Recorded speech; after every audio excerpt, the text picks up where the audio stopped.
अस्सलाम वालेकुम, कैसे हो दोस्त? उम्मीद करता हूँ सब दोस्त रहते होंगे। दोस्तों मैं मोहम्मद खलील डेरा गाजी खान से बात कर रहा हूँ कि माशाल्लाह से 5 नाती बच्चे कारो कर ये जा रहे हैं रहीम यार खान वकास भाई के पास। दोस्त ने उसने पेमेंट जमा करवा दी थी, ये अल्हम्दुलिल्लाह लोड करते हैं। काफ़ी सारे दोस्त ये भी कहते हैं कि आपको पैसे पे दे माल आएगा नहीं, ये होता अल्हम्दुलिल्लाह कारोबार तरीका। भाई की बड़ी मेहरबानी है, उसने ऑनलाइन जो पेमेंट भिजवा दी थी, ये अल्हम्दुलिल्लाह लोड करते हैं। ये माशाल्लाह से घास पत्ते भी खिला के दिखा रहे हैं।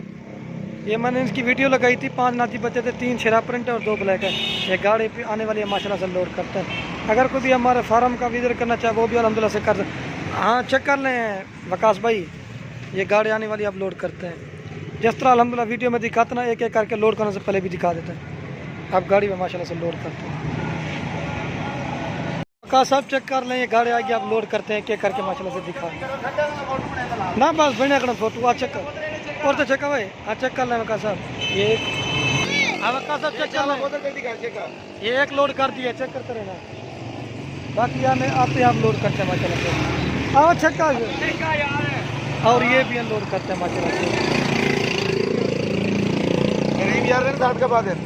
ये 2 नंबर पर रही यार खाटू, और ये 3 नंबर पर ब्लैक जा रहे, 2 शेरा प्रिंट वाले लोड कर दे। और ये 4 और ये जा रहा नंबर 5 पे। ये अल्हम्दुलिल्लाह लोड कर दिया। मैं आपको गाड़ी का नंबर दिखाता हूँ। ये होता अल्हम्दुलिल्लाह कर।